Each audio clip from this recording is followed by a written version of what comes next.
সুপ্রিয় দর্শক, আসসালামু আলাইকুম। সবাইকে স্বাগতম জানাচ্ছি আজকের গুরুত্বপূর্ণ সংবাদে। প্রথমেই জানিয়ে দিচ্ছি সংবাদ শিরোনাম। আশুলিয়ায় লাশ পোড়ানো মামলায় ৬ জনের ফাঁসি, রাজসাক্ষী খালাস। প্রেসিডেন্ট বা প্রধানমন্ত্রী অপরাধ করলে তাদেরকেও ছাড় দেওয়া হবে না, ডাক্তার শফিকুর রহমান। বিএনপির নির্বাচনী প্রচারণায় জামায়াত কর্মীদের হামলা, আহত ৮। বিএনপির নির্বাচনী ইশতেহার ঘোষণা শুক্রবার। শুনছিলেন সংবাদ শিরোনাম, এখন বিস্তারিত। তার আগে ছোট্ট একটি আবেদন, যদি আপনি ন্যায় ও মানবতার পক্ষে থাকেন লাইক দিন আর সাবস্ক্রাইব করুন আমাদের চ্যানেলটি, কারণ আমরা বলি সেই কথা যা অনেক মিডিয়া আড়াল করে। এখন চলুন বিস্তারিত দেখা যাক। জুলাই গণ অভ্যুত্থানে আশুলিয়ায় ৬ জনের লাশ পোড়ানো সহ ৭ জনকে হত্যার ঘটনায় মানবাধিকার বিরোধী অপরাধের মামলায় সাবেক সংসদ সদস্য সাইফুল ইসলাম সহ ৬ জনের মৃত্যুদণ্ড দিয়েছেন আদালত। এছাড়া ৭ জনের যাবজ্জীবন, ২ জনের ৭ বছরের কারাদণ্ড ও রাজসাক্ষী আফজালকে খালাস দিয়েছেন আদালত। একই সঙ্গে সাবেক সংসদ সদস্য সাইফুল ইসলামের সব সম্পত্তি বাজেয়াপ্ত করে দুস্থদের মধ্যে বিতরণের নির্দেশ দেওয়া হয়েছে।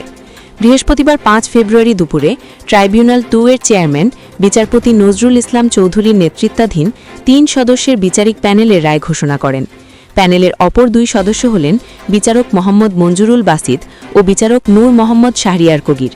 রায় ঘিরে কয়েক স্তরে নিরাপত্তা বাড়ানো হয়েছে ট্রাইব্যুনাল ও সুপ্রিম কোর্ট এলাকায়। পুলিশ, র্যাব, বিজিবির পাশাপাশি নিয়োজিত রয়েছে সেনাবাহিনী। তৎপর রয়েছেন গোয়েন্দা সংস্থার সদস্যরাও।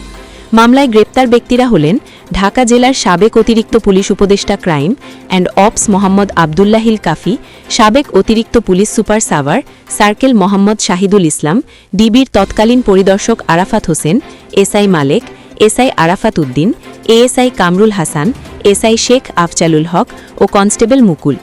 পলাতক ৮ আসামি হলেন ঢাকা ১৯ আসনের সাবেক সংসদ সদস্য মোহাম্মদ সাইফুল ইসলাম, ঢাকা রেঞ্জের সাবেক ডিআইজি সৈয়দ নুরুল ইসলাম, সাবেক পুলিশ সুপার মোহাম্মদ আসাদুজ্জামান রিপন, আশুলিয়া থানার তৎকালীন ওসি AFM সাইদ রনি, সাবেক পুলিশ পরিদর্শক তদন্ত মোহাম্মদ মাসুদুর রহমান, সাবেক পুলিশ পরিদর্শক অপারেশন নির্মল কুমার দাস, সাবেক এএসআই বিশ্বজিৎ সাহা ও স্থানীয় আওয়ামী লীগ নেতা রনি ভূঁইয়া।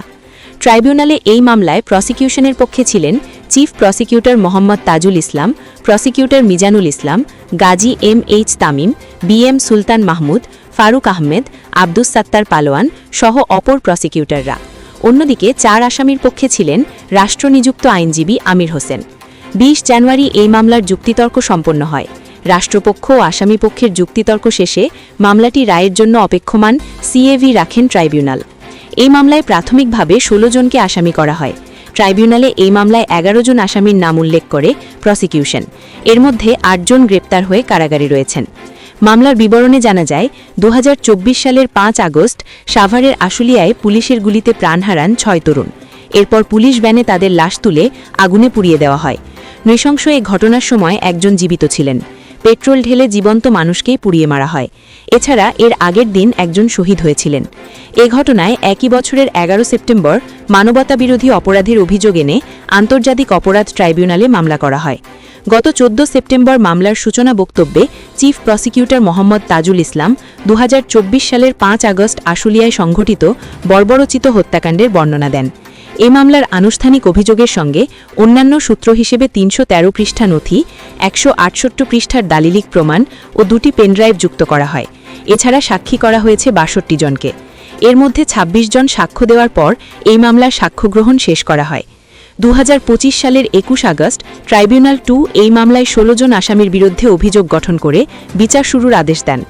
গত ২ জুলাই আগস্টে ছাত্র আন্দোলন চলাকালীন সাভারের আশুলিয়ায় ৬ লাশ পোড়ানোর ঘটনায় সাবেক সংসদ সদস্য সাইফুল ইসলাম সহ ১৬ জনের বিরুদ্ধে আনুষ্ঠানিক অভিযোগ আমলে নেন আন্তর্জাতিক অপরাধ ট্রাইব্যুনাল। একই সঙ্গে পলাতক ৮ আসামির বিরুদ্ধে গ্রেপ্তারি পরোয়ানা জারি করেন আদালত। এছাড়া গ্রেপ্তার ৮ আসামিকে শোন অ্যারেস্ট দেখানো হয়। প্রেসিডেন্ট বা প্রধানমন্ত্রী অপরাধ করলে তাদেরকেও ছাড় দেওয়া হবে না। বাংলাদেশ জামায়াতে ইসলামীর আমির ডাক্তার শফিকুর রহমান বলেছেন, একজন সাধারণ মানুষ অপরাধ করলে যে বিচার শাস্তি হবে, একজন প্রেসিডেন্ট বা প্রধানমন্ত্রী সেই অপরাধ করলেও তাদেরকে ছাড় দিয়ে কথা বলা হবে না। আমরা বাংলাদেশে সেই বিচার কায়েম করতে চাই। এ বিচার মুসলমান, হিন্দু, বৌদ্ধ, খ্রিস্টান, নৃতাত্ত্বিক জনগোষ্ঠী সবার জন্য সমান। আমরা বাংলাদেশে ইনসাফ প্রতিষ্ঠা করতে চাই। বৃহস্পতিবার ৫ ফেব্রুয়ারি দুপুরে চাঁপাইনবাবগঞ্জের নবাবগঞ্জ সরকারি কলেজ মাঠে জামায়াতের নির্বাচনী জনসভায় এসব বলেন শফিকুর রহমান। জামায়াত আমির বলেন, তিস্তা পার থেকে শুরু করে সমুদ্র পার, জাফলং থেকে সুন্দরবন, টেকনাফ থেকে তেঁতুলিয়া, সব জায়গায় আজ মুক্তির পক্ষে, ন্যায়ের পক্ষে, ইনসাফের পক্ষে, মানবিক বাংলাদেশের পক্ষে গণজোয়ার সৃষ্টি হয়েছে। এই চাঁপাইনবাবগঞ্জ তার গর্বিত অংশীদার। তিনি বলেন, কেন এই গণজোয়ার? মানুষ বিগত ৫৪ বছর শাসন আর অপশাসন তা দেখেছে, দেখতে দেখতে ক্লান্ত হয়ে পড়েছে। এখন বাংলাদেশের জনগণ পরিবর্তন চায়। পুরনো বন্দোবস্তের রাজনীতি আর দেখতে চাই না। জুলাই যোদ্ধারা সেদিন রাস্তায় নেমে বলেছিল, উই ওয়ান্ট জাস্টিস। আমরা সর্বক্ষেত্রে সেই ন্যায় বিচার প্রতিষ্ঠা করতে চাই। জামায়াত রাষ্ট্রের দায়িত্বে গেলে উত্তরবঙ্গকে কৃষি শিল্পের রাজধানী করে গড়ে তোলা হবে। সভায় জামায়াত আমির ডাক্তার শফিকুর রহমান চাঁপাইনবাবগঞ্জের ৩টি সংসদীয় অঞ্চলের দলীয় ৩ প্রার্থীর হাতে দাড়িপাল্লা প্রতীক তুলে দিয়ে তাদেরকে বিজয়ী করতে সকলকে আহ্বান জানান। চাঁপাইনবাবগঞ্জ জেলা জামায়াতের অধ্যক্ষ মাওলানা আবুজার গিফারির সভাপতিত্বে অনুষ্ঠিত সভায় অন্যদের মধ্যে বক্তব্য রাখেন চাঁপাইনবাবগঞ্জ ১ আসনের প্রার্থী ডাক্তার কেরামত আলী, চাঁপাইনবাবগঞ্জ ২ আসনের প্রার্থী ডাক্তার মিজানুর রহমান, চাঁপাইনবাবগঞ্জ ৩ আসনের প্রার্থী ঢাকা দক্ষিণের আমির নুরুল ইসলাম বুলবুল, ইসলামী ছাত্র শিবিরের কেন্দ্রীয় সভাপতি নুরুল ইসলাম সাদ্দাম। সভা শেষে তিনি হেলিকপ্টার যোগে রাজশাহীর গোদাগড়ের উদ্দেশ্যে রওনা দেন। ভোলার চরভ্যাসনের দুলারহাট থানার আহমদপুর ইউনিয়নে বৃহস্পতিবার ৫ ফেব্রুয়ারি ভোলা ৪ আসনের বিএনপি মনোনীত প্রার্থী নুরুল ইসলাম নয়নের নির্বাচনী প্রচারণায় জামাত কর্মীদের হামলায় বিএনপির ৮ নেতাকর্মী আহত হয়েছেন। আহতদের মধ্যে আহমদপুর ইউনিয়ন যুবদলের যুগ্ম সম্পাদক মোহাম্মদ জাহাঙ্গীর ও ইউনিয়ন স্বেচ্ছাসেবক দলের সাধারণ সম্পাদক নীরব মিয়াজিকে গুরুতর আহত অবস্থায় স্থানীয়রা চরফ্যাশন হাসপাতালে ভর্তি করেছেন। অপর আহতদের প্রাথমিক চিকিৎসা দেওয়া হয়েছে। গতকাল বুধবার রাত ৯টায় চরফ্যাশন প্রেস ক্লাবের সংবাদ সম্মেলনে এমন অভিযোগ করেন ওই ইউনিয়নের নির্বাচনী প্রধান সমন্বয়ক ও উপজেলা বিএনপির যুগ্ম সম্পাদক গোলাম আক্তার মঈন। আজ বৃহস্পতিবার আহমদপুর ইউনিয়নের মৃধাবাড়ির মসজিদ সংলগ্ন মসজিদের সামনে জামাত শিবিরের ৫০-৬০ জনের একটি দল দেশীয় অস্ত্র সজ্জিত হয়ে হামলার ঘটনা ঘটায়। প্রধান সমন্বয়ক গোলাম আক্তার মঈন লিখিত বক্তব্যে জানান, দুলারহাট থানার আহমদপুর ইউনিয়নে আজ বৃহস্পতিবার ভোলা ৪ আসনের বিএনপি মনোনীত প্রার্থী নুরুল ইসলাম নয়নের নির্বাচনী পথসভাকে ঘিরে বিএনপির নেতাকর্মীরা নির্বাচনী প্রচারণা শুরু করেন এবং পথসভায় যোগ দিতে সাধারণ ভোটারদের উৎসাহিত করেন। এ সময় জামাত শিবিরের জোটবদ্ধ ৫০-৬০ জন নেতাকর্মী জামাত নেতা আবুল কাশেমের নেতৃত্বে বিএনপির বিরুদ্ধে আপত্তিকর ভাষায় স্লোগান দিতে থাকেন।